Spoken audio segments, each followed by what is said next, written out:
Muy buenos días, amables amigos y hermanos presentes y los que están en diferentes naciones. Que las bendiciones de Cristo, las bendiciones de Cristo sean sobre cada uno de ustedes y sobre mí también. En el nombre del Señor Jesucristo. Amén. Para hoy tenemos dos videos. Uno de las actividades de la Embajada de Activistas por la Paz en Lima, Perú, en el Congreso de Lima, Perú, relacionado al Holocausto judío y su celebración el día de la conmemoración del Holocausto. Y luego tendremos un video documental del proyecto de construcción de la gran carpa catedral para que estén al tanto de cómo van las labores en la construcción de la gran carpa catedral, para lo cual dejo con ustedes estos dos videos y luego regresaré para estar con ustedes.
Motivados por un compromiso con la promoción y defensa de los derechos humanos, autoridades del gobierno peruano, activistas por la paz, sobrevivientes del Holocausto, cuerpo diplomático acreditado en el Perú, representantes de la Organización de las Naciones Unidas y miembros de la comunidad judía, unieron esfuerzos para conmemorar el 28 de enero en el Congreso de la República del Perú, el Día Internacional en Memoria de las Víctimas del Holocausto. Me siento gratificada al compartir. Al ser presentados los discursos por los diferentes panelistas, se escucharon palabras de recordación, reflexión, pero al mismo tiempo de exhortación para que las presentes generaciones nunca olviden el Holocausto y que transmitan sus enseñanzas a las futuras generaciones. La Embajada Mundial de Activistas por la Paz presentó el proyecto Huellas para no olvidar en este país, y con el develado de la placa del sobreviviente del Holocausto, Hirsch Litmanovich, se inició un ciclo de eventos educativos en los cuales se enseñará la historia del Holocausto como paradigma del genocidio y se expondrá la placa de los sobrevivientes que residen en Perú, también denominados por muchos autores como supervivientes del Holocausto. El congresista Juan Castagnino Lema, presidente de la Liga Parlamentaria Perú-Israel, explicó que es una obligación tener presente siempre el pasado, con el fin de preservar el futuro. El Congreso de la República y los miembros de la Liga Parlamentaria Perú-Israel se suman a este homenaje en memoria de las víctimas del Holocausto, reafirmando nuestro compromiso de cumplir con los retos que se nos presentan de cara al futuro, en materia de justicia, igualdad y defensa de los derechos humanos. Iniciativas como la que nos convoca el día de hoy tienen por objeto enseñar el pasado a fines de sociedad tome conocimiento del dolor y sufrimiento de las personas que son atacadas por su color, raza, religión o credo, solamente por el odio y la ambición. Cuando visité el campo de concentración de Auschwitz, la sensación que sentí en ese lugar fue pavorosa. La congresista Luisa María Cuculiza, miembro de la Liga Nacional de Información de las Naciones Unidas para el Perú, parlamentaria Perú-Israel, explicó a los asistentes sobre su experiencia al visitar un campo de concentración en Polonia, y el señor Cristian Sánchez, oficial nacional de información de las Naciones Unidas para el Perú, exhortó a los participantes para respaldar todo proyecto que promueva actividades educativas donde se enseñe el Holocausto, y expresó que la reflexión más importante que trata de inculcar Naciones Unidas es mirar al futuro sobre la base de estos terribles hechos que sucedieron hace tanto tiempo. Las Naciones Unidas se fundaron para impedir que horrores de ese tipo volvieran a suceder. Por su parte, los sobrevivientes del Holocausto presentes compartieron con el público sus historias de vida. Esther Karl dio a conocer algunas escenas y momentos dolorosos sobre su experiencia durante el régimen nazi. Los padres fueron separados de sus hijos y enviados a la cadena industrial de la muerte. Debían arribar en punto para sacar de la cámara los cadáveres anteriores, llenarla sin pausa con los recién llegados en número exacto, a fin de no desperdiciar el gas calculado por persona. Las palabras se empequeñecen ante el horror de las cámaras de gas, ante los experimentos médicos macabros. El señor Hirsch Litmanovich, sobreviviente del Holocausto, resaltó el hecho de que en Perú tuvo todas las posibilidades para reiniciar su vida y formar una familia. Felizmente llegué a salir un poco antes que llegara el final para mí. Agradezco a la Embajada Mundial de Activistas por la Paz por su labor, promoción de los principios de amor por la vida, el respeto y la dignidad humana, y la prédica por la tolerancia y la igualdad y la libertad. Asimismo, quiero agradecer al Perú, que para mí me acogió con todo el cariño y me dio todas las posibilidades de poder desarrollarme de posguerra como hombre. El embajador de la Embajada Mundial de Activistas por la Paz, Dr. William Soto, presentó el proyecto Huellas para no olvidar y exhortó a todas las autoridades que promuevan las enseñanzas que dejó el Holocausto para la familia humana. Este hecho tan atroz dejó lecciones universales que debemos enseñar en las escuelas y universidades como una eficaz herramienta para prevenir y evitar la futura comisión de actos genocidas de esa naturaleza que desbordan la maldad, el odio y la intolerancia que puede expresar el ser humano contra sus semejantes. También el ministro consejero y encargado de negocios de la Embajada de Alemania en Perú, Oliver Skram, mencionó sobre lo difícil que es para un diplomático alemán hablar del tema del Holocausto y cuán importante es para su gobierno desarrollar actividades que permitan educar sobre esta etapa de la historia. Difícil y desafiante tarea es para un diplomático alemán recordar la época más oscura de nuestra historia. Sin embargo, es una de las tareas más importantes que yo puedo imaginar, contribuir a que la mayor catástrofe de la humanidad, la Shoah, ni se relativice ni se olvide, y que las víctimas de este genocidio, los judíos europeos, no se disuelvan en la memoria colectiva como si solo fueran números en la estadística del terror. El agregado cultural, comercial y de cooperación internacional de la Embajada de Israel en Perú, señor Yoshi Aviram, recalcó que es una obligación contarle a las futuras generaciones que barbaries como esta no deben repetirse nunca más. Y también mencionó la necesidad de enseñar sobre el Holocausto.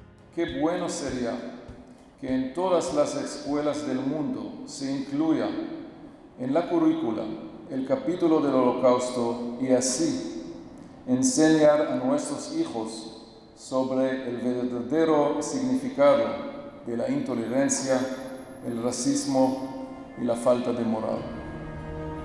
Al final de la actividad fue presentada la placa con las huellas palmares del sobreviviente Hirsch Litmanowicz, la cual quedará expuesta en el Congreso de Perú durante un mes.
El armado de los arcos de la estructura de la carpa catedral se encuentra con más del 50% de avance. De forma paralela se trabaja en el ensamble de una armadura especial que conecta los arcos del end-wall o espejo de la construcción con el propósito de reforzar la edificación frente a la posibilidad de enfrentar en un futuro fenómenos naturales como un terremoto o huracanes. Bueno, esas piezas que se están montando en los end-wall son unas piezas para evitar los movimientos transversales, o sea, evitar que una y otra se muevan en una presión de viento, en un movimiento sísmico, pues estén rígidas, porque como sabemos esa pared va a ser grande y al tener lona, pues el viento le ejerce presión. Este ensamblado consta de 3 etapas, una línea a los 20 pies, otra línea a los 40 pies y otra línea a los 60 pies. O entre los 2 espejos van cerca de 300 piezas y las medidas de las 4 puntas en cada una, excepción de 2 o 3, son diferentes. Si notas, hay un plato en el centro y 4 piezas. Pues esas 4 piezas, cada una tienen diferentes medidas, no son todas iguales.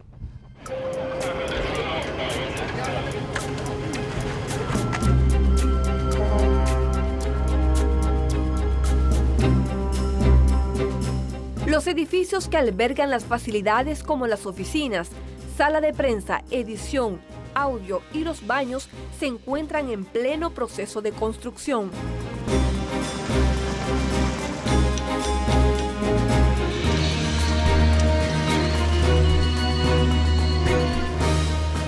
Hoy, viernes 21 de febrero, continuamos las labores aquí en la Gran Carpa Catedral.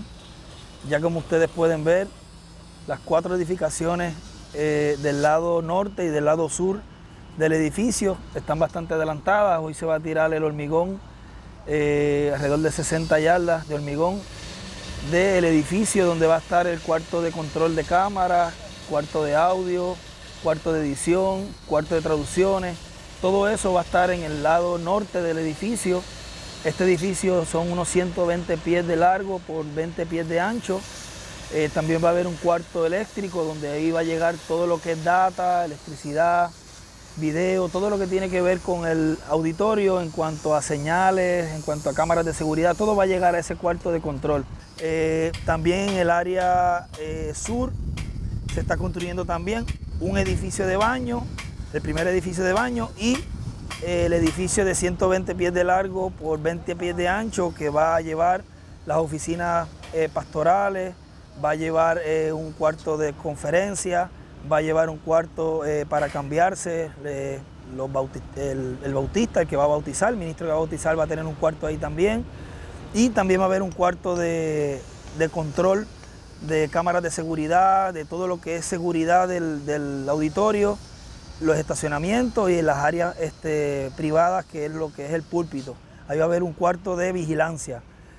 También se está adelantando bastante lo que es la estructura, ya pasamos más de la mitad, ya lo que está faltando son alrededor de 320 pies de montar las piezas del arco, de la estructura. Ya una vez que se culmine la instalación de los arcos, se regresa atrás a pintar la estructura de acero, colocar los killer track, que es la pieza donde va a agarrar la lona, y a la misma vez ahí ir instalando los paños de lona. Y les exhortamos a todas las personas que han estado cooperando con esta mega construcción, que lo continúen haciendo. Esta semana pues fue una semana que hubo que bajar el ritmo de trabajo, ya que pues por falta de recursos tuvimos que bajar la velocidad, pero sabemos y estamos conscientes que todas estas personas que están haciendo este esfuerzo lo van a continuar haciendo, porque quiero decirles que el grupo de trabajo que está aquí haciendo esta labor tiene el ánimo, tiene la valentía y tiene el coraje para continuar y finalizar esta mega construcción. Los recursos para esta mega construcción son provistos de manera voluntaria por personas de diferentes oficios y profesiones que en diversos países se han identificado con los objetivos de la Carpa Catedral. En este video vamos a conocer algunas personas que desde Argentina apoyan de numerosas formas la ejecución de este proyecto.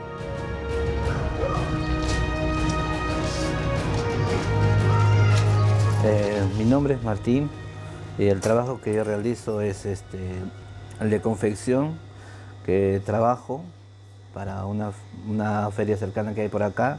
Me piden que le confeccione los fabricantes y de esa manera sostengo a mi familia. Estoy acá con mi hija, tengo 3 hijos y me gano la vida de esta manera. Usted también está colaborando en la construcción de la carpa catedral. Sí, yo lo hago de manera voluntaria. Voy apoyando, voy colaborando para ese proyecto, porque cómo no voy a colaborar si hay muchas personas que hacen otras cosas que no son de beneficio para la sociedad, hay ratos tampoco ni para sus familias. Y yo veo que esto es de una grande bendición, porque va a ser un lugar donde puedan hablar de la palabra de Dios, donde está la bendición para cada persona, cada ser humano, donde va a haber una salvación para cada uno de ellos, y también de mucha prosperidad para cualquier persona que entienda y que apoye este proyecto de corazón y que lo vea y lo sienta. Yo sé que va a ser de mucha bendición para esa persona.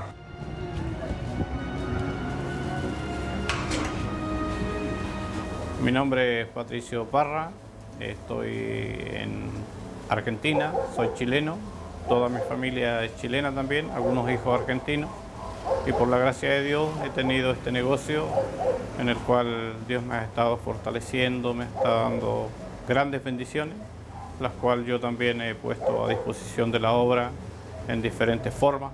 Con respecto a la carpa catedral, estamos trabajando voluntariamente, porque es un propósito divino, si lo entiendo yo, en donde nuestro hermano William Marion Branham fue el que en una visión vio esta gran carpa catedral, y ya nos ha tocado a nosotros en el fin del tiempo materializar esa promesa en diferentes colaboraciones que hacen diferentes grupos a través de toda América Latina y también parte de Norteamérica. Nosotros trabajamos acá comidas para llevar en la línea de salado, y hemos visto la posibilidad y la oportunidad de poder colaborar con cosas dulces para venderle a la gente, y esa parte, todo lo que es dulce, lo volcamos hacia la gran carpa catedral. Nosotros nos dedicamos a hacer esto voluntariamente, lo hacemos 2, 3 veces a la semana, según el material que tenemos en stock, digamos. Si lo terminamos más rápido, trabajamos más días. Todas y cada una de nosotros la hacemos de corazón, porque creemos en una visión que vio el reverendo William Branham, en donde estuvo la construcción de la carpa. Creemos que esta construcción va a ser de gran bendición para los niños, jóvenes y gente mayor. Yo como madre apoyo este proyecto, esta iniciativa, porque sé que va a servir tanto en las escuelas bíblicas y todo lo que se va a desenvolver más adelante en esta gran visión que se está llevando a cabo. El hermano Patricio es el que elabora, el que pone la materia prima, y nosotros nos dividimos la materia prima, lo vamos a vender casa por casa, negocio por negocio, ya que acá alrededor de donde estamos está lleno de carpinterías. Y así que es una puerta fácil, vendemos todos los días estas cosas dulces, ya nos conocen o nos llaman, nos ven, ya vinieron las chicas, que se lleve fácil. Así que lo hacemos así, de esa forma, apoyándonos con él, digamos. Mi nombre es Moisés Aguilar, yo me dedico a trabajar, digamos, este es mi lugar de trabajo, y a lo que me dedico es a hacer prendas, confecciones, es un taller de costura, es a lo que me dedico.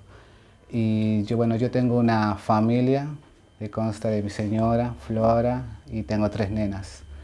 Y la forma de sustento mía, digamos, es esto, tengo estas máquinas con las que puedo sostener a mi familia, que son de ayuda para mí y para poder ayudar económicamente también a algún proyecto que tenemos en mente nosotros. En nuestra rutina de trabajo con mi señora es levantarnos temprano a las 7 de la mañana, todo el día, hasta las 6, 7, un horario normal casi, ¿no? Normal. Y cuando yo quiero, digamos, tengo algunas metas para cumplir, alargo mis horarios, 8, 9, 10, inclusive 12, si quiero cumplir con algo, un objetivo que yo tengo. y tengo bastantes metas para cumplir. Una de las metas principales para mí es la de la carpa catedral, que es con la que colaboramos con mi familia, con mi señora, digamos voluntariamente, gracias a que digamos, hemos podido colaborar ya hace bastante. También de esa manera Dios nos ha bendecido con estas herramientas de trabajo, con el lugar que tenemos actualmente. Y bueno, gracias a Dios tenemos este privilegio de poder colaborar con un aporte para la carpa catedral. Bueno, estamos apoyando este objetivo de la carpa.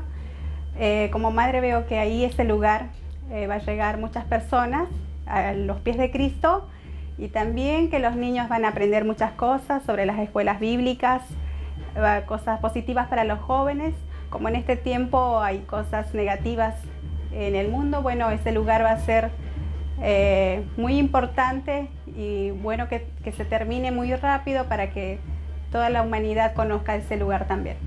Mi nombre es Erika Ruppel de Rodríguez, tengo 4 hijos, mi esposo es el reverendo Guillermo Rodríguez, y la forma en que yo colaboro con el proyecto de la Gran Carpa Catedral es a través de aportes que nosotros realizamos, económicos para la construcción de esa catedral, que realizamos a través de diferentes actividades extras de las que realizamos para nuestro diario vivir, nuestro mantenimiento como familia. Realizamos trabajos en ventas, donaciones que hacen también los hermanos que concurren a la iglesia. Yo soy pastor de la iglesia La Diestra de Dios de Buenos Aires, Argentina.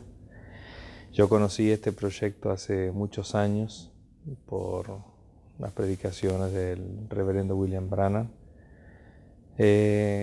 donde él nos habló de una visión que tuvo, que Dios le mostró, donde una gran carpa catedral, en una gran carpa catedral iban a haber distintos tipos de actividades que siempre hemos creído de todo corazón. Y cuando nos enteramos que la gran carpa de Puerto Rico estaba trabajando en ese proyecto, enseguida nos pusimos en contacto para ver cómo podíamos cooperar con ese proyecto, porque era un proyecto el cual nosotros habíamos visto con buenos ojos, porque ya habíamos creído en ese proyecto hacía muchos años. Y cuando nos enteramos que alguien empezó a trabajar, no solamente en la parte de la construcción, sino en el fin tan importante que va a tener ese proyecto.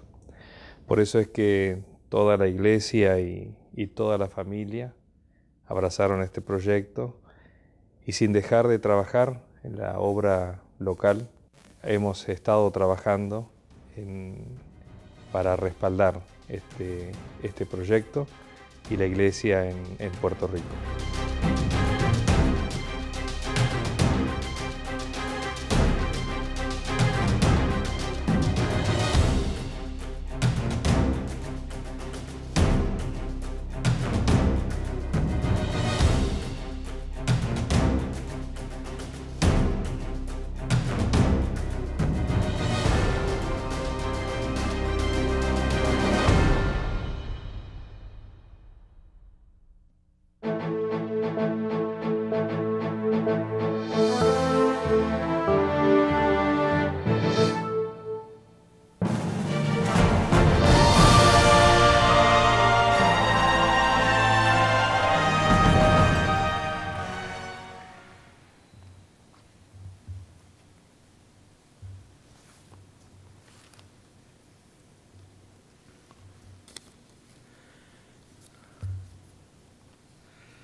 Quiero expresar mi solidaridad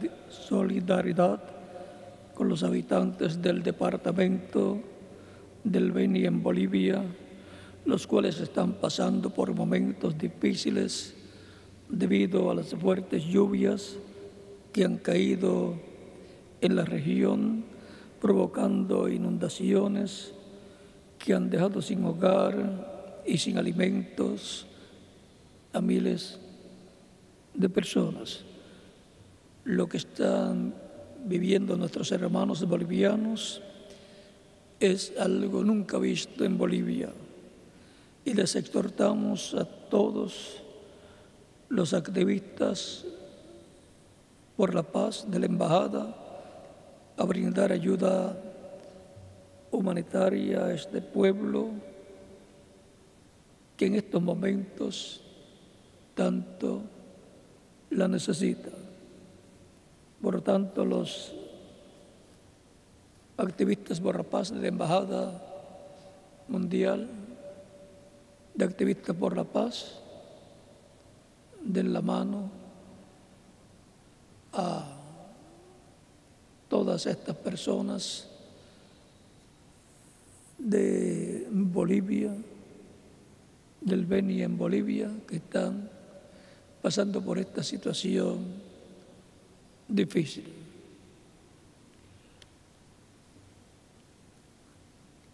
Estuvimos viendo en los videos o documentales que se pasaron cómo está trabajando la Embajada de Activistas por la Paz en los congresos, también así en las universidades y diferentes lugares con diferentes proyectos. No es solamente el proyecto sobre el Holocausto, sino también el proyecto de donación de sangre voluntaria como cultura de donación de sangre voluntaria, al cual todos ustedes están unidos también, ustedes que están aquí presentes y los que están en otras naciones. Y así hay diferentes proyectos que la Embajada de Activistas por la Paz está llevando a cabo en favor de la familia humana. Para mí es una bendición y privilegio grande trabajar en estos proyectos que son de ayuda para los seres humanos.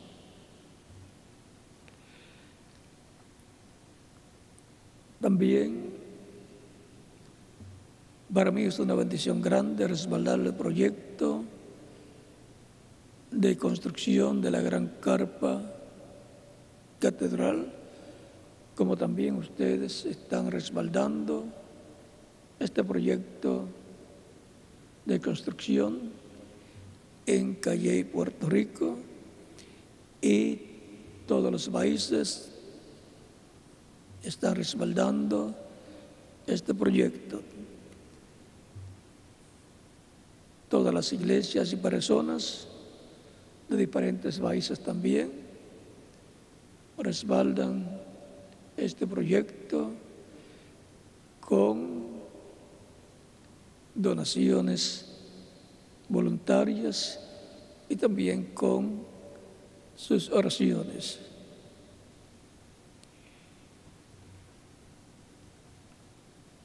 Ahora buscamos nuestras Biblias.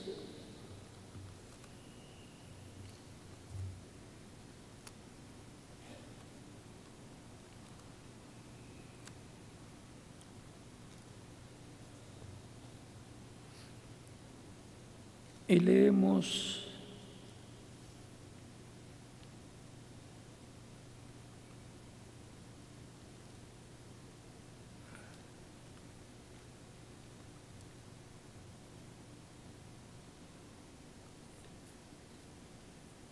en San Juan capítulo 12,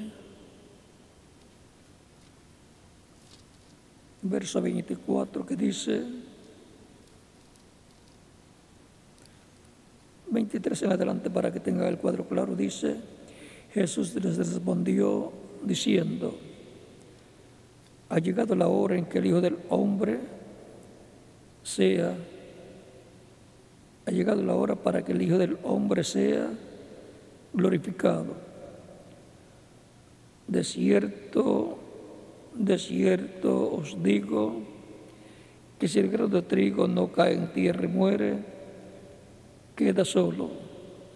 Pero si cae en tierra y muere, pero si cae en tierra, pero si muere, lleva mucho fruto. Que Dios bendiga nuestras almas con su palabra y nos permita entenderla.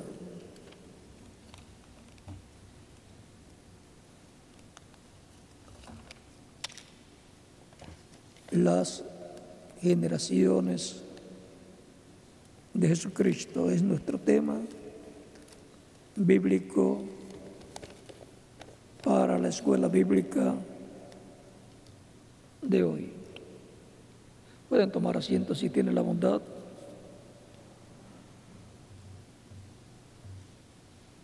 El grano de trigo aquí representa a Cristo. Y si el grano de trigo, como ocurre en la agricultura, es sembrado, luego nace una plantita en donde está la vida que estaba en el grano de trigo y se reproduce a través de la planta de trigo, se reproduce en muchos granos de trigo. Así Cristo, como el grano de trigo, tenía que morir para que naciera el día de Pentecostés, la iglesia, su iglesia, representada en la planta de trigo, para llevar muchos granos de trigo, o sea, muchos hijos, hijas de Dios, en el reino de Dios. Primero corresponde la esfera o parte espiritual, en donde se predica el Evangelio de Cristo y las personas que escuchan les llega al corazón, al alma, la palabra, el Evangelio, y nace la fe de Cristo en sus almas y dan testimonio público de su fe en Cristo, recibiéndole como único y suficiente Salvador, y siendo bautizados en agua en el nombre del Señor Jesucristo, y luego Cristo los bautiza con el Espíritu Santo y fuego, y produce en las personas el nuevo nacimiento. Así es como nacen del agua y del Espíritu, como le explicó Cristo a Nicodemo en San Juan capítulo 3, versos 1 al 6, donde le dice: de cierto te digo, que el que no nazca de nuevo no puede ver el reino de Dios. Y Nicodemo pensó que tenía que nacer otra vez como había nacido a través de su madre, y piensa y pregunta: ¿puede acaso el hombre entrar en el vientre de su madre y nacer de nuevo? Cristo le explica y le dice: tú, siendo el maestro de Israel, ¿no sabes esto? De cierto te digo, que el que no nazca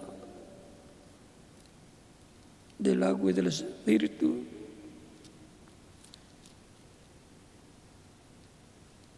y se lo dirige a él rápidamente,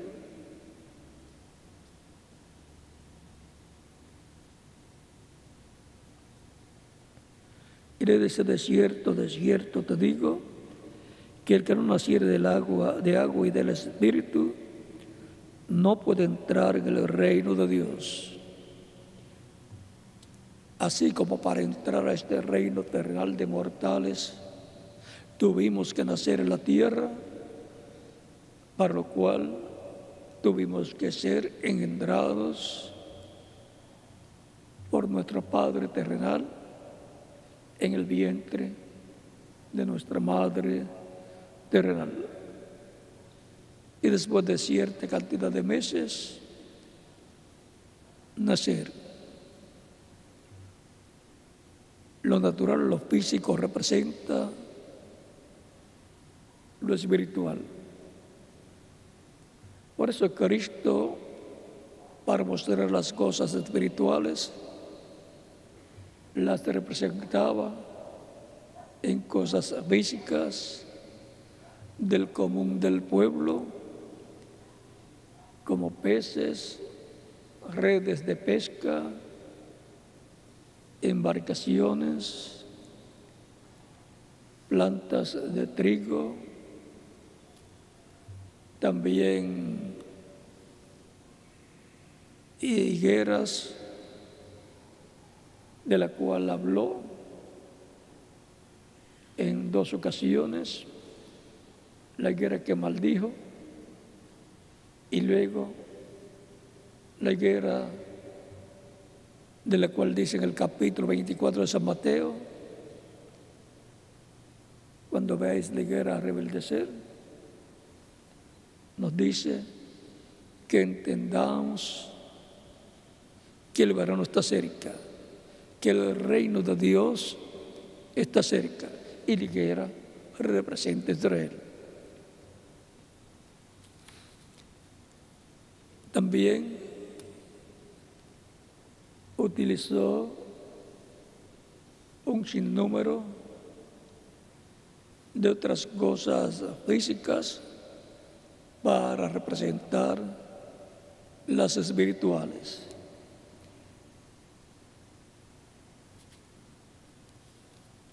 Y nos habló también de un nuevo pacto, el cual él establecería por medio de su cuerpo y su sangre, de la cual dijo en la Santa Cena, en la cena última que tuvo con sus discípulos: esta es mi sangre del nuevo pacto, que por vosotros es derramada para remisión de los pecados. San Mateo capítulo 26, versos 26 al 29. San Lucas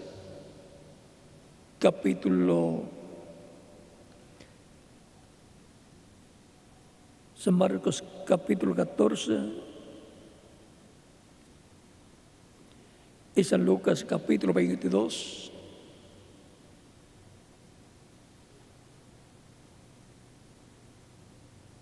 Verso 20, San Marcos capítulo 14, verso 24, y así ustedes encuentran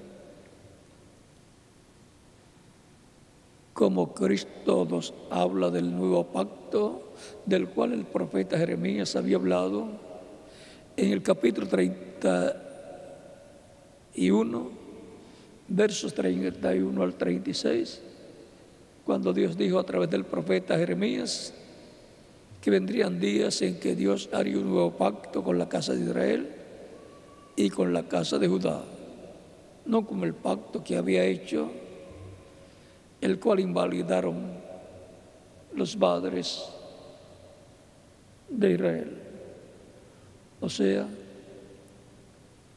el pueblo hebreo. Un nuevo pacto está prometido en Jeremías capítulo 31, versos 31 a 36, y de ese nuevo pacto la sangre de Cristo es derramada para remisión de los pecados. Es la sangre del nuevo pacto. Ya no hay sacrificios de animalitos que una persona pueda llevar a cabo para cubrir sus pecados.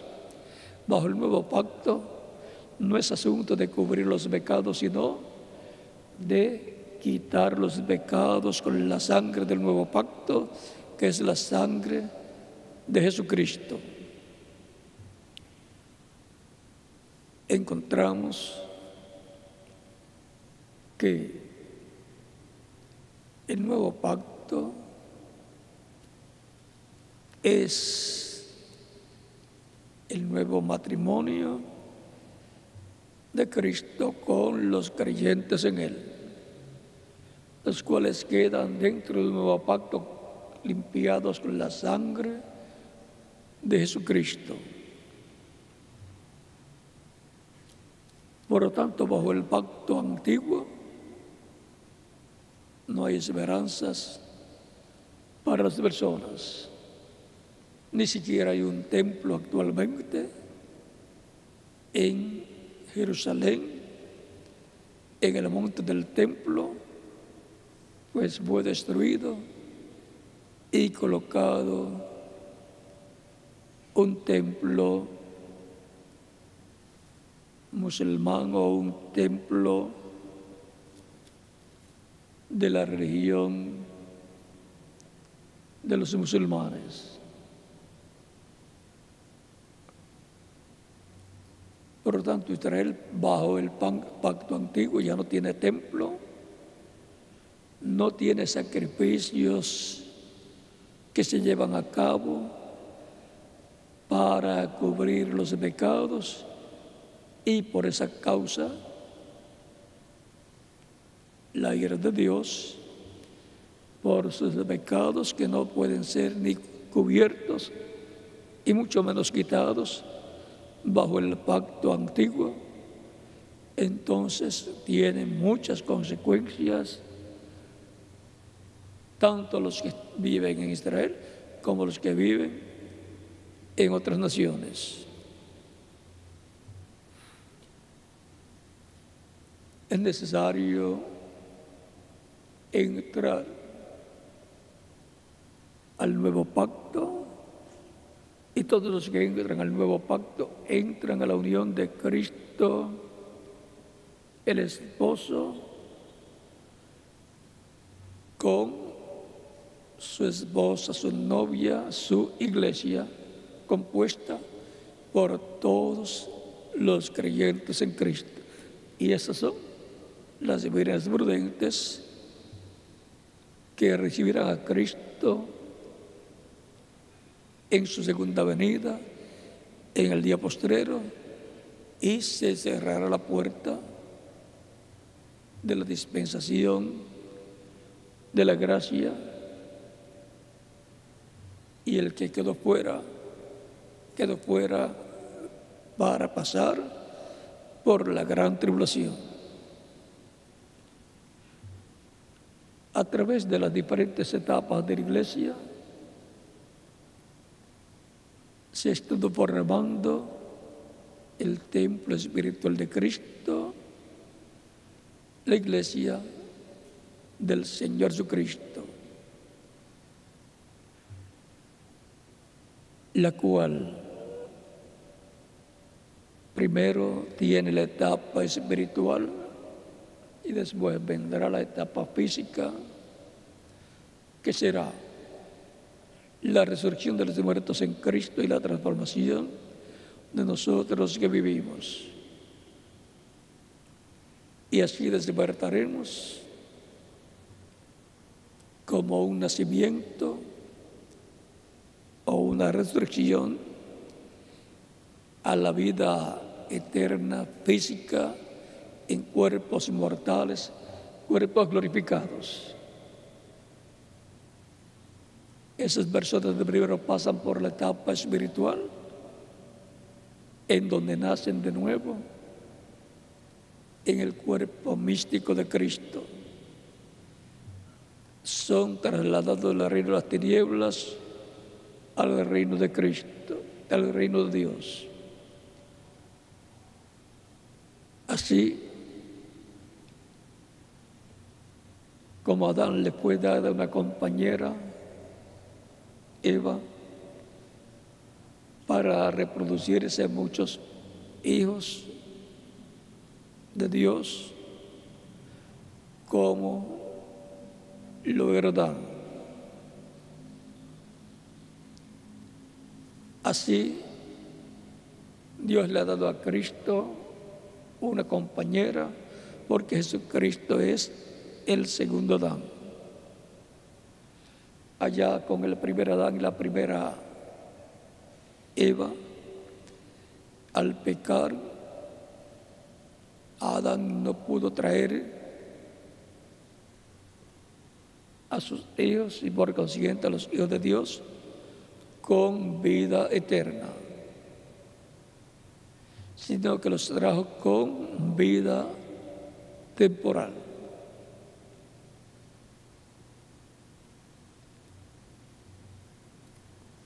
El segundo Adán vino con la comisión de traer hijos e hijas de Dios con vida eterna en el reino de Dios, para lo cual tenía que morir, para que así naciera su iglesia el día de Pentecostés, para a través de ella reproducirse muchos hijos e hijas de Dios.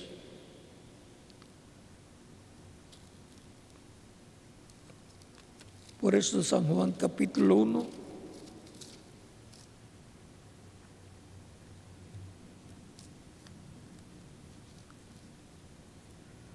nos dice del verso 12 al 13, verso 11 al 13 dice: a lo suyo vino, o sea, a los judíos, y los suyos no le recibieron, mas a todos los que le recibieron, a los que creen en su nombre, les dio potestad de ser hechos hijos de Dios. Ven la forma en que son hechos o vienen los hijos de Dios, los cuales no son engendrados de sangre, ni de voluntad de carne, ni de voluntad de varón, sino de Dios. O sea que no vienen por un engendro físico de un hombre y de una mujer, sino por voluntad de Dios, por obra y gracia del Espíritu Santo.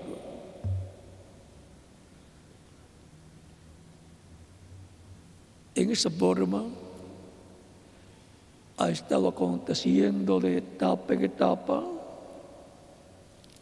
de edad en edad, a través de la trayectoria de la Iglesia del Señor Jesucristo.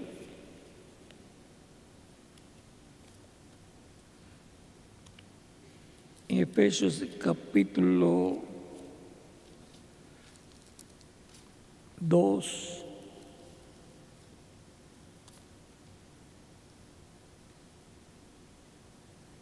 verso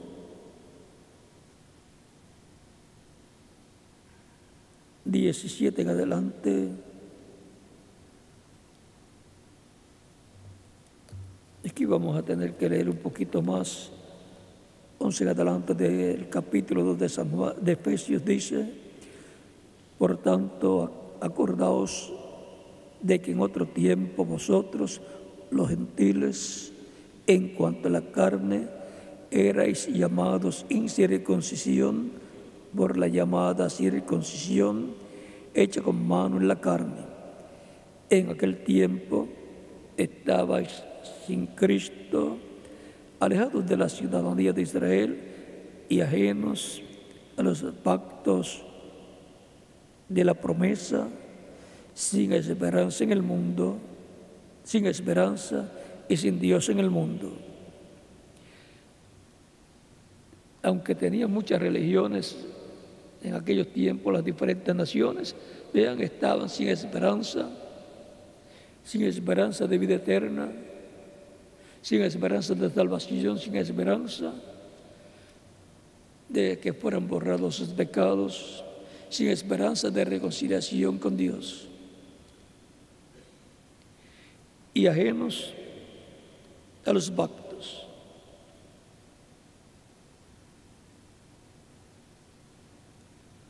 Pero ahora en Cristo Jesús, vosotros que en otro tiempo estabais lejos, habéis sido hechos cercanos por la sangre de Cristo, porque Él es nuestra paz, que de ambos pueblos hizo uno, derribando la pared intermedia de separación de judíos o de hebreos y gentiles. Ha estado haciendo un solo pueblo, que es la iglesia del Señor Jesucristo.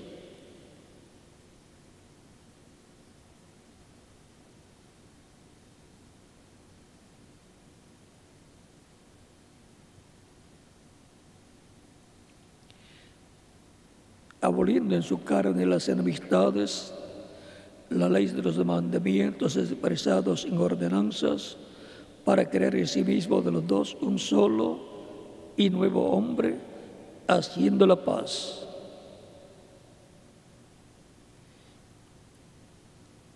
Un nuevo hombre, una persona nacida de nuevo. Si alguno está en Cristo, nueva criatura es. Las cosas viejas pasaron, he aquí, todas son hechas nuevas.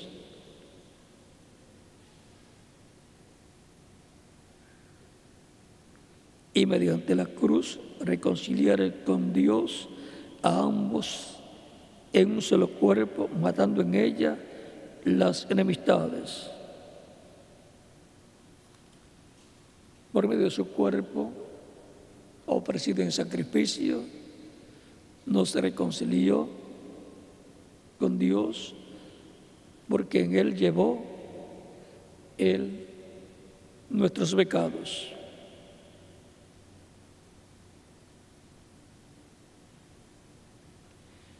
Y por medio de su cruz, de su sacrificio en la cruz, nos reconcilió con Dios.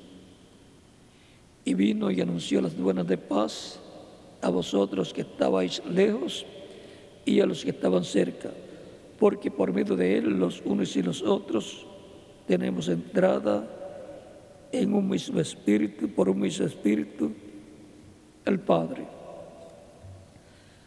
Así que ya no sois extranjeros ni advenedizos, sino conciudadanos de los santos y miembros de la familia de Dios. Miembros de la familia de Dios como hijos e hijas de Dios.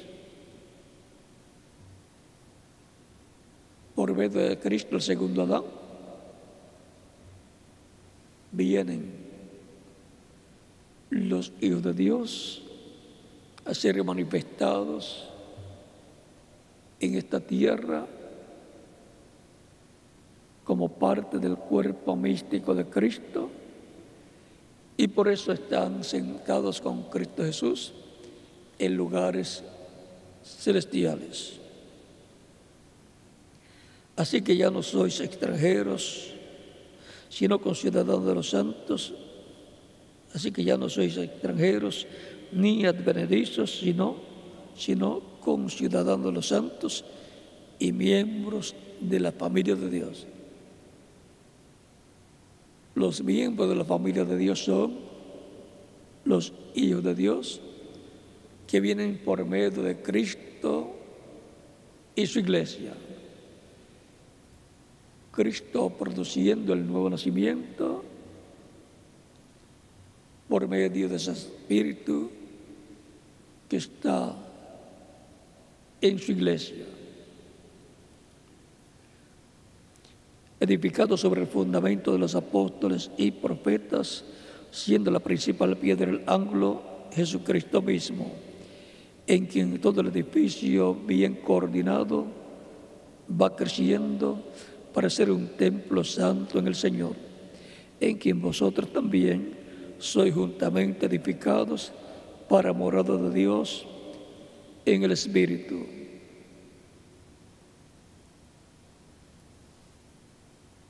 A través de las diferentes etapas de la Iglesia han estado naciendo en el cuerpo mixto de Cristo millones de seres humanos.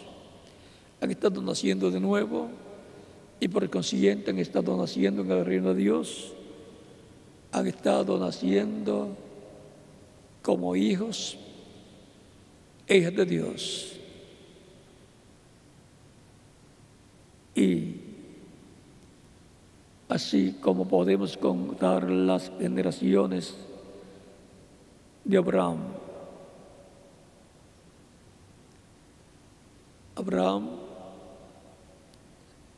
Isaac, generaciones de Abraham, Isaac, la primera generación que tuvo, luego la segunda generación de Abraham es Jacob, hijo de Isaac. Estoy hablándoles de la línea de bendición por la cual llega Cristo. De Jacob, que es la segunda generación de Abraham, viene la tercera generación de Abraham, que son los patriarcas 12, y después la cuarta generación de Abraham son todos los hijos de los 12 patriarcas. Esa es de la cuarta generación, y en la cuarta generación sería que Dios los sacaría de Egipto y los llevaría a la tierra prometida. Cuarta generación. Encontramos esas palabras proféticas habladas por el mismo Dios Abraham en Génesis capítulo 12, capítulo 15, versos 13 en adelante. Dice: entonces Jehová dijo a Abraham: ten por cierto que tu descendencia morará en tierra ajena y será esclava allí y será oprimida 400 años. Mas también a la nación a la cual servirán juzgaré yo, y después de esto saldrán con gran riqueza, y tú vendrás a tus padres en paz y serás sepultado en buena vejez. O sea que Abraham sabía que iba a vivir muchos años, y él iba a comparar el tiempo o edad que él iba a vivir, lo iba a comparar con la edad que vivió su padre y la edad que vivió su abuelo. Por eso es que cuando una persona piensa cuánto tiempo será que va a vivir en la tierra, seguida se pregunta: ¿cuánto fue que vivió mi mamá en la tierra? ¿Y cuánto fue que vivió mi papá, que murió de muerte natural por edad avanzada? Y entonces él dice: más o menos por ahí entonces viviré. Eso también el reverendo William Branham lo pensó cuando ya llegó a los 50 años y algo.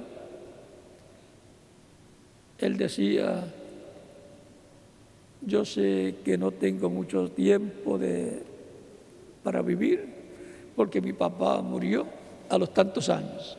50 y algo de años. Y no recuerdo si en una ocasión dijo, ya le pasé a la edad que murió mi papá.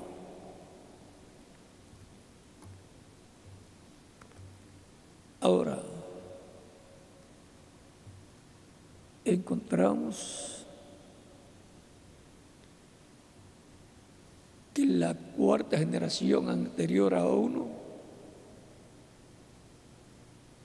contando la de uno, estaba la vida de la persona, surgió allí y después fue pasando del bisabuelo donde surgió al abuelo y del abuelo al papá y del papá surgió vida en esta tierra como una persona de carne y hueso que come y bebe, el cual es quién, cada uno de nosotros.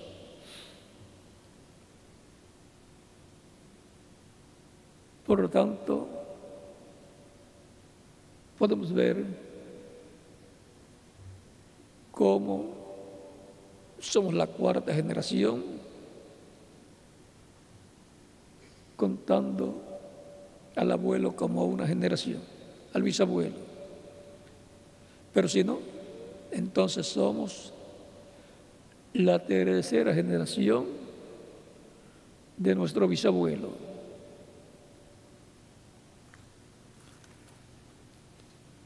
Ahora,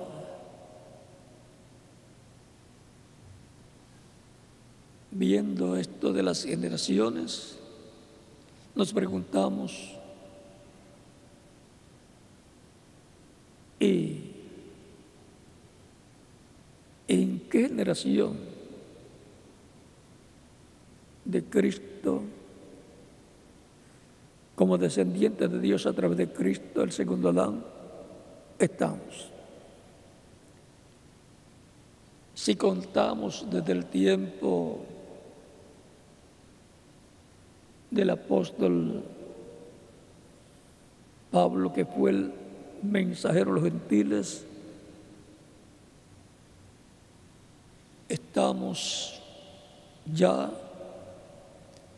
en la octava generación. Pero si contamos del tiempo que comenzó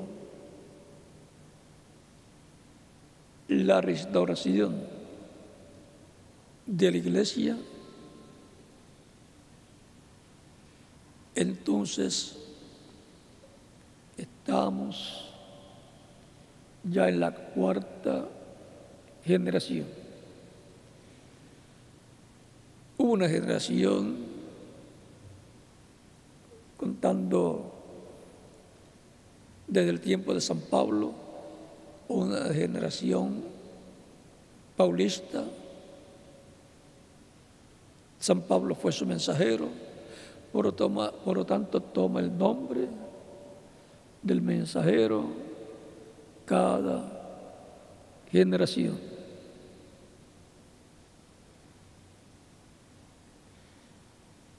Y encontramos que luego hubo una generación que la siguió con otro mensajero, que era Cristo en San Pablo primero, entre los gentiles, que fue la primera generación entre los gentiles de Cristo con su iglesia. Y luego vino una segunda generación entre los gentiles que corresponde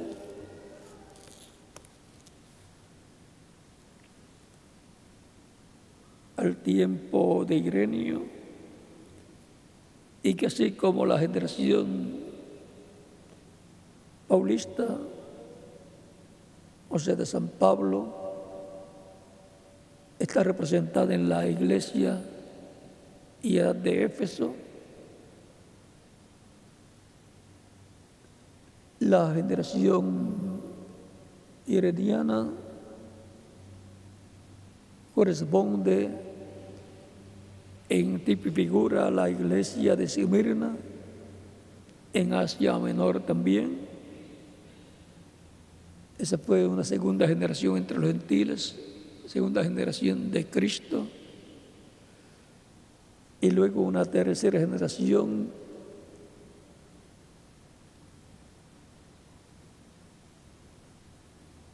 con Cristo en el Espíritu Santo manifestado en Martín,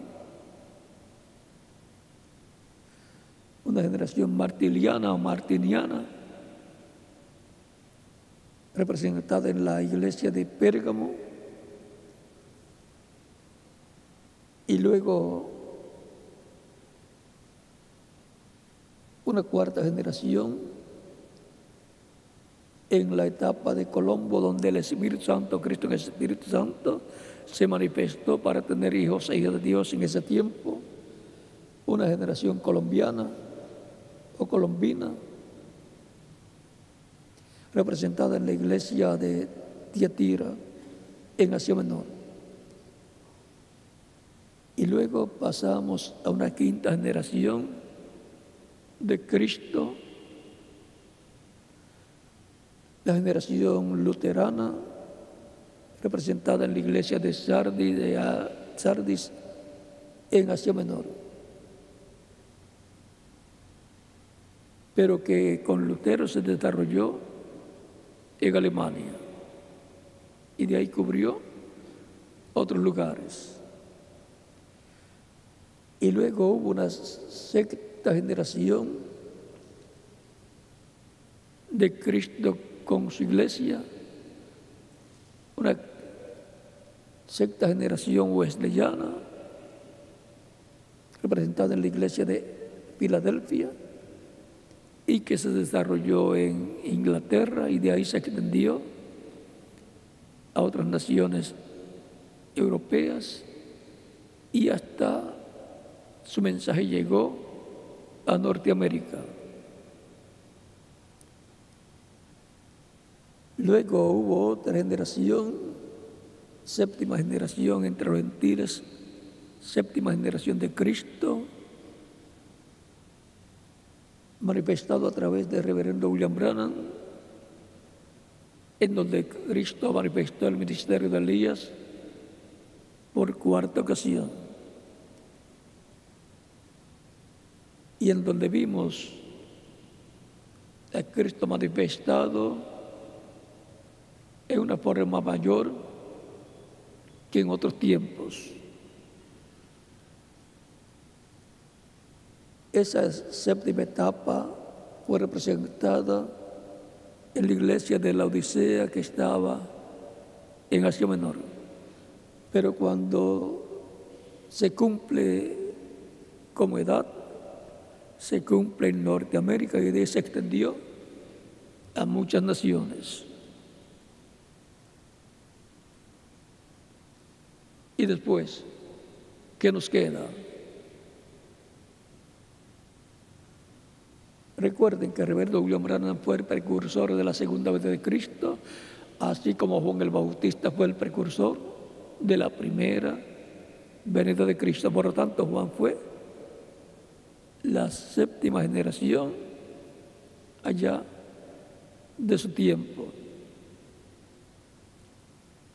Luego de Juan el Bautista vino la piedra angular de Cristo y comenzó Cristo la etapa o edad de piedra angular, cumpliendo lo que Juan había dicho, el cual lo presentó como el esposo. En San Juan capítulo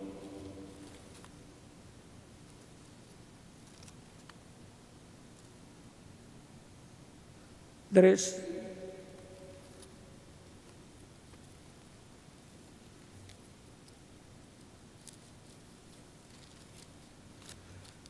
verso 29 dice: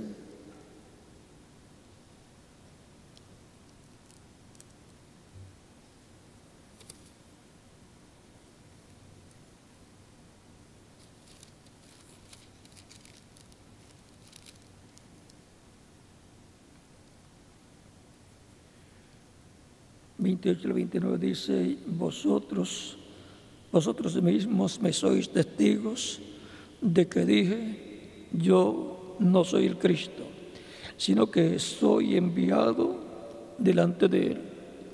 El que tiene esposa es el esposo, mas el amigo del esposo que está a su lado y le oye, se goza grandemente de la voz del esposo. Así pues, mi gozo está cumplido. Es necesario que él crezca, pero que yo mengüe. Con su mensaje, Juan el Bautista presentó a Cristo como el esposo, del cual él se gozaba en oír lo que Cristo estaba predicando y las obras que Cristo estaba llevando a cabo.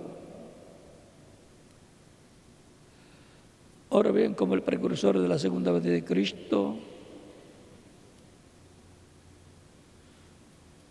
nos habla en el libro de los sellos en español de esta versión, página 474 y 475, y dice: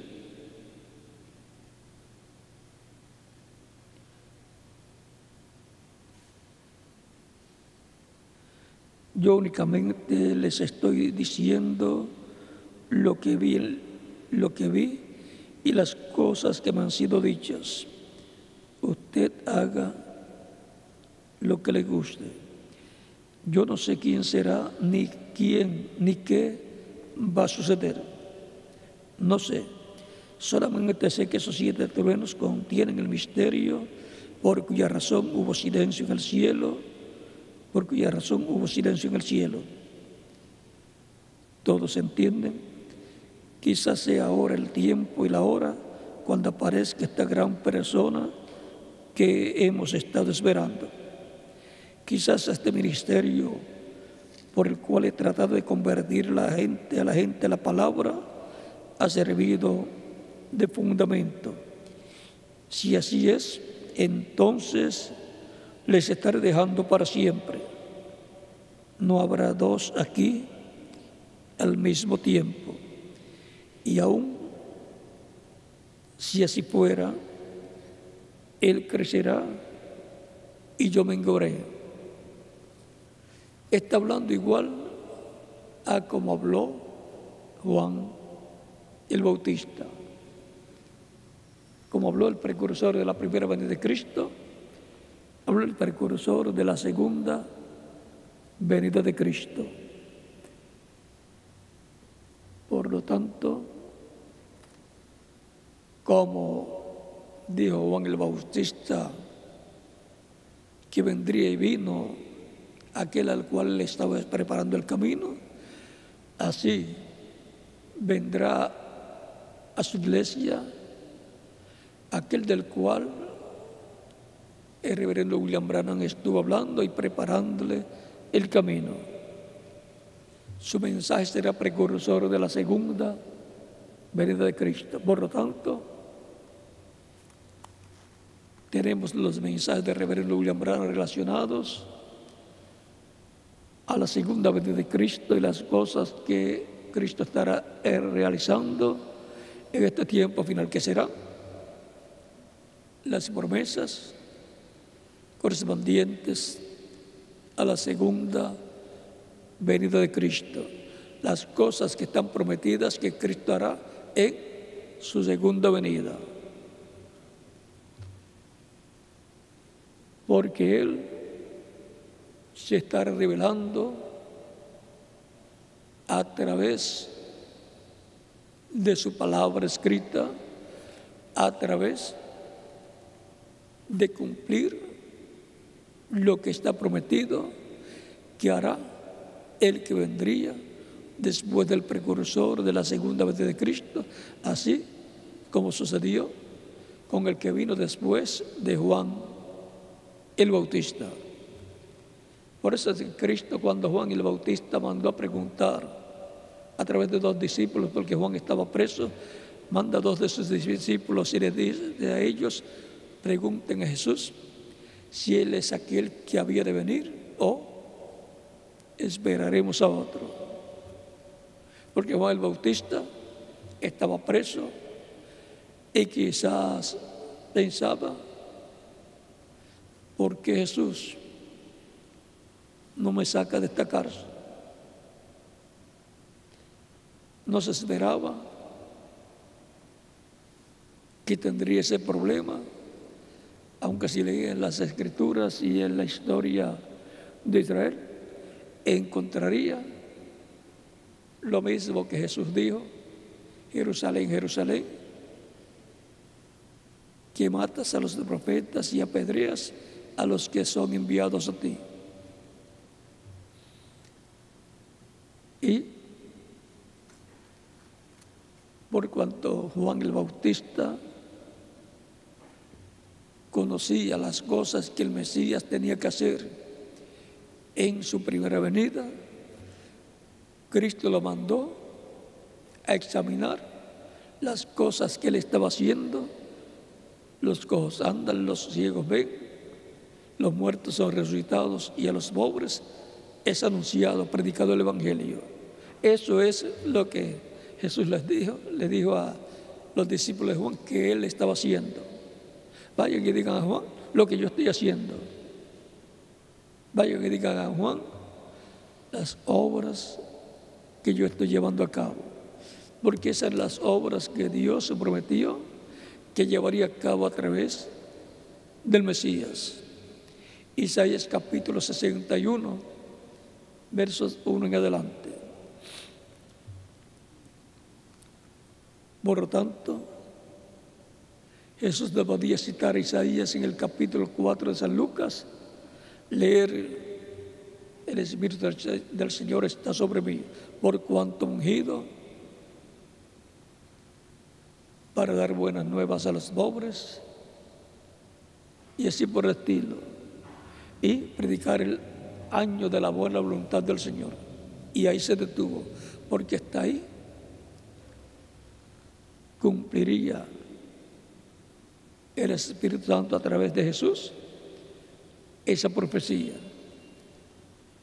Y entonces dijo: hoy se ha cumplido esta escritura delante de vosotros. Así dijo en la sinagoga de Nazaret. El resto, les decía, y para predicar el día de venganza del Dios nuestro, no se estaba cumpliendo en aquel tiempo.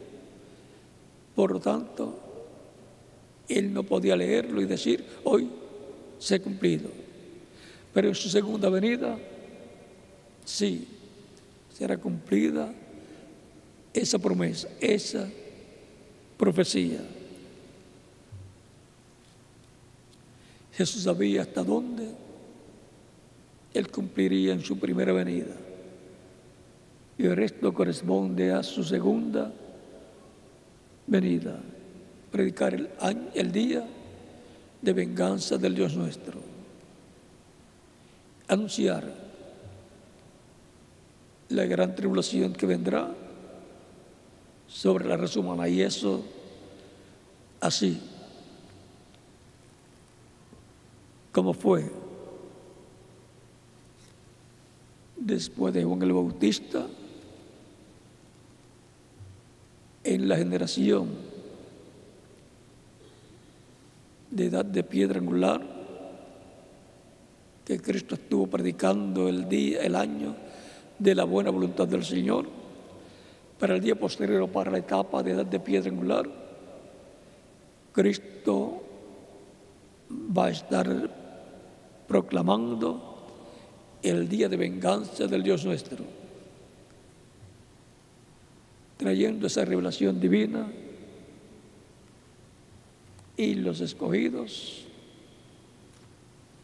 van a estar apercibidos, escucharán y se prepararán como se preparó Noé y su familia. Porque Cristo dijo que la venida del Hijo del Hombre será como los días de ¿quién? De Noé. Y también como los días de Lot allá en Sodoma. y Gomorra.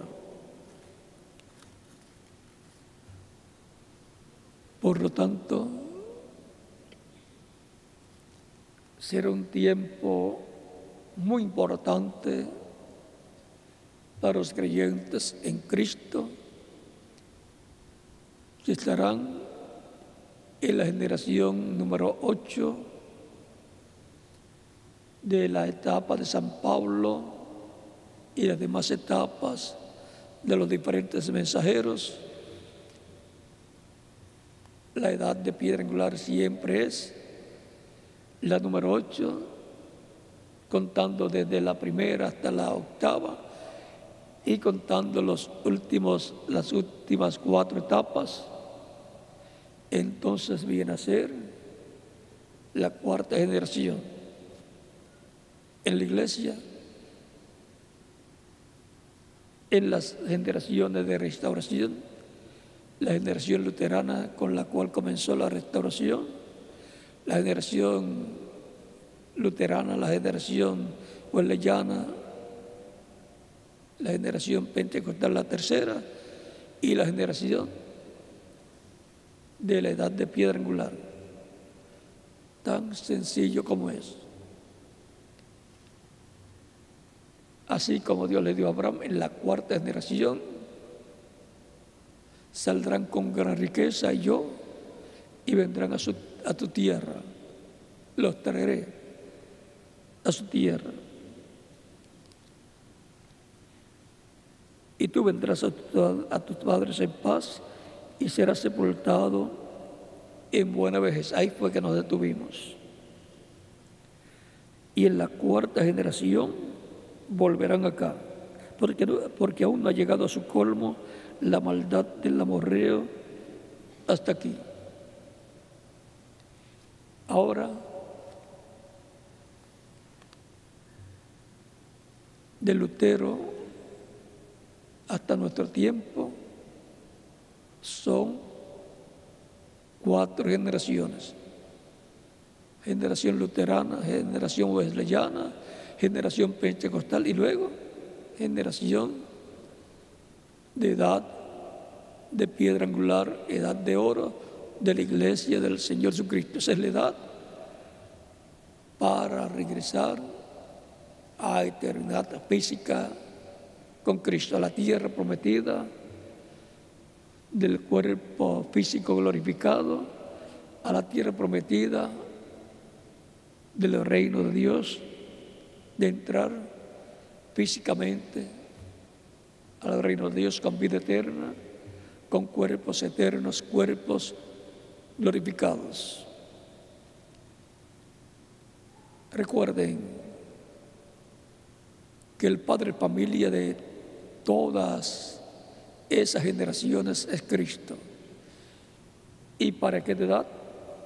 A través de un mensajero, Cristo, el padre familia, se manifiesta y esa edad toma el nombre del instrumento que Cristo usa para manifestarse y traer hijos e hijas de Dios en esa etapa, en esa generación. Es importante saber hijos de qué generación somos nosotros. Así como los de edades pasadas saben la generación que les tocó vivir. Los luteranos saben y sabían que eran luteranos. Los wesleyanos sabían que eran wesleyanos. Y los pentecostales sabían que eran pentecostales. Lo único que la edad pentecostal no supo el nombre que le correspondía para aquella edad, que era el nombre de su mensajero.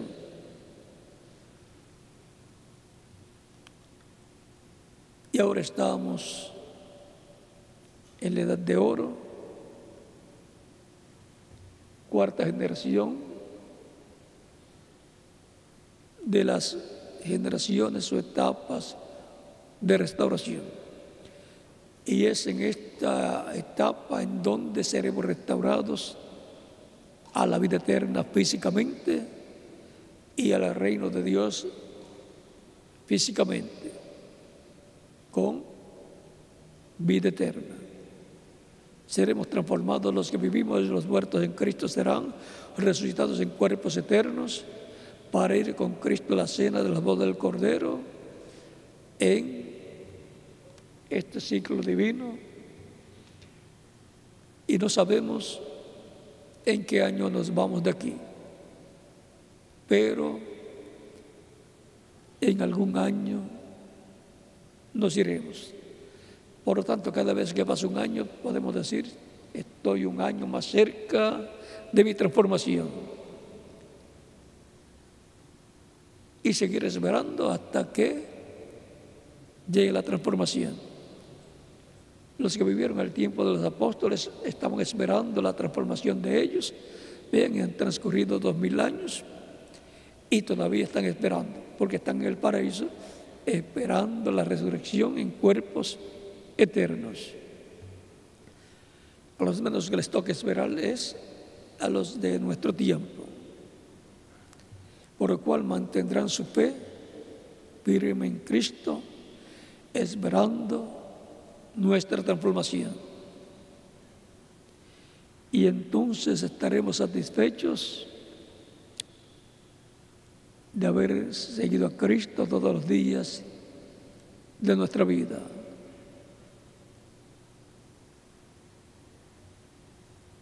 ¿En qué? ¿En cuál generación estamos viviendo? En la octava generación de San Pablo hacia acá y de la restauración de la iglesia. Desde que comenzó la restauración de Lutero hacia acá, estamos viviendo en la cuarta generación. Como quiera, en la edad de oro, la edad de piedra angular, la edad de y para la adopción de los hijos e hijas de Dios. Por eso el reverendo William Branham dijo, mire hacia arriba la edad que viene. Y habló de la edad de piedra angular. Ahí se hace un arrebatamiento, rapto espiritual, y luego habrá una transformación y rapto literal, en donde iremos con Cristo a la cena de las bodas del Cordero. Somos hijos de Dios por medio del segundo Adán, Cristo, y por consiguiente somos hijos descendientes de Cristo por medio del nuevo nacimiento, hijos de Cristo de la octava generación de San Pablo hacia acá, entre los gentiles, y de la restauración de la iglesia hacia acá, de que comenzó la restauración con Lutero, después le siguió Wesley y después le siguió el reverendo William Branham con la edad pentecostal. Entonces somos de la cuarta generación de Lutero hacia acá.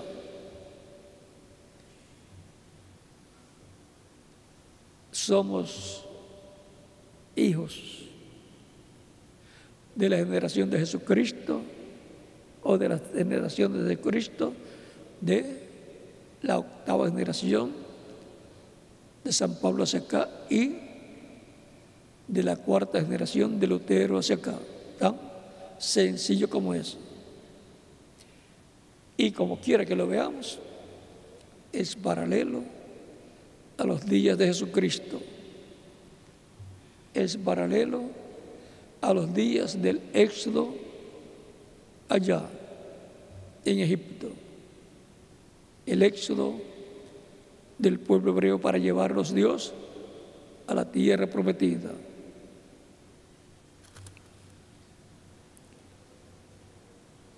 Hemos visto nuestro tema, las generaciones de Jesucristo, en nuestro estudio bíblico de hoy, domingo 23 de febrero de 2014. Si hay una persona que todavía no ha recibido a Cristo como Salvador, lo puede hacer en estos momentos y estaremos orando por usted para que Cristo la reciba en su reino, le perdone y con su sangre le limpie de todo pecado, sea bautizado en agua en su nombre y Cristo le bautice con Espíritu Santo y fuego y produzca en usted el nuevo nacimiento, para lo cual puede pasar al frente y estaremos orando por usted. Los que están en otras naciones también pueden pasar al frente donde se encuentren y estaremos orando por usted también para que quede incluido en la oración que estaremos haciendo por todos los que están recibiendo a Cristo como único y suficiente Salvador. Y los niños de 10 años en adelante también pueden venir a los pies de Cristo, nuestro Salvador.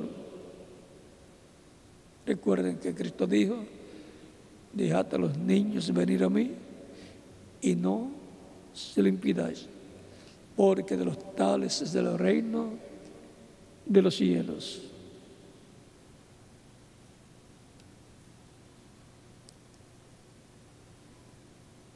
Vamos a estar puestos en pie para orar por las personas que en diferentes países han estado viniendo a los pies de Cristo en esta ocasión.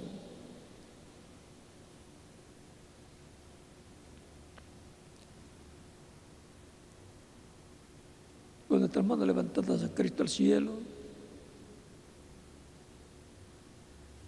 Padre nuestro que estás en los cielos, santificado sea tu nombre, venga tu reino y hágase tu voluntad como en el cielo, también en la tierra.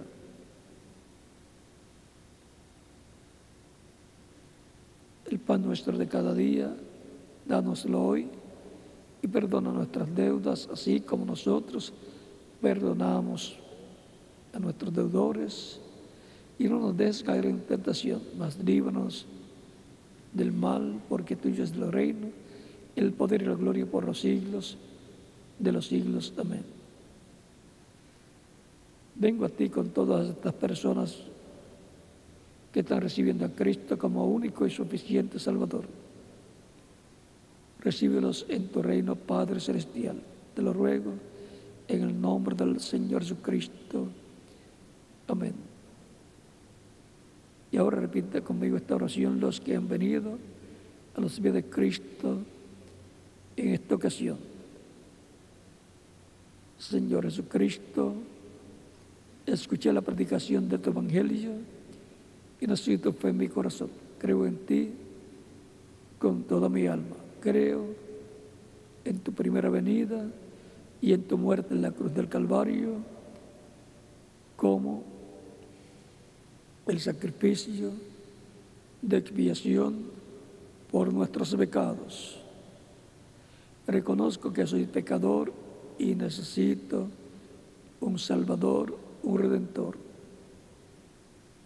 Doy testimonio público de mi fe en ti y de tu fe en mí y de tu fe en mí, y te recibo como mi único y suficiente Salvador. Te ruego perdones mis pecados y con tu sangre me limpies de todo pecado y me bautizas con Espíritu Santo y fuego, luego que yo sea bautizado en agua en tu nombre, y produzcas en mí el nuevo nacimiento. Quiero nacer en tu reino, Señor. Haz una realidad en mi vida la salvación que ganaste para mí en la cruz del Calvario. Te lo ruego en tu nombre eterno y glorioso, Señor Jesucristo. Amén. Y ahora los que han metido los pies de Cristo en diferentes países me dirán: quiero ser bautizado en agua en el nombre del Señor Jesucristo lo más pronto posible. ¿Cuándo me pueden bautizar? Es la pregunta desde lo profundo de vuestro corazón.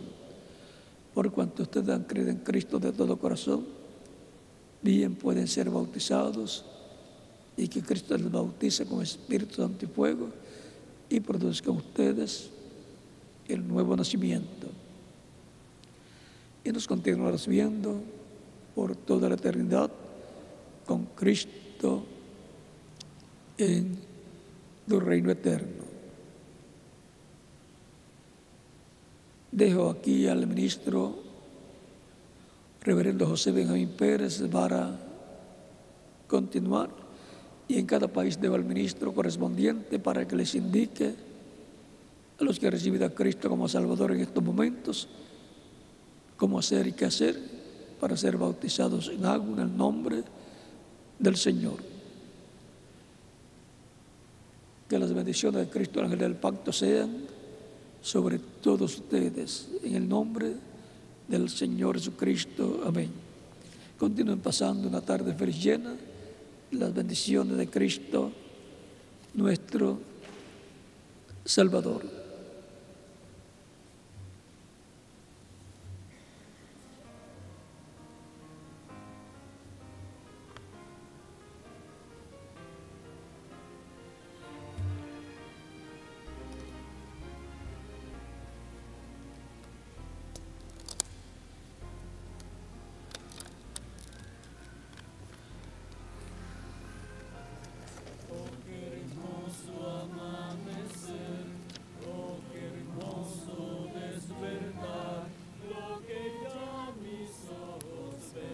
Creo que tendremos que continuar predicando sobre este tema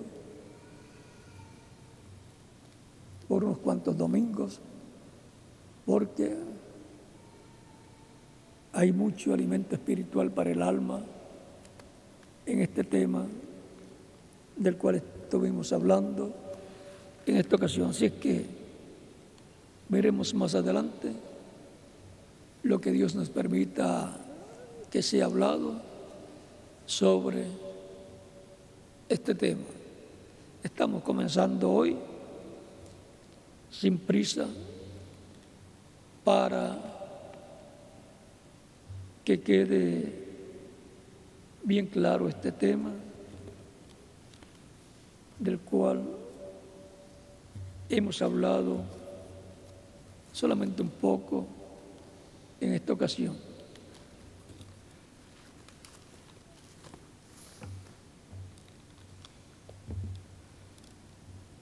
Que Dios les continúe bendiciendo a todos.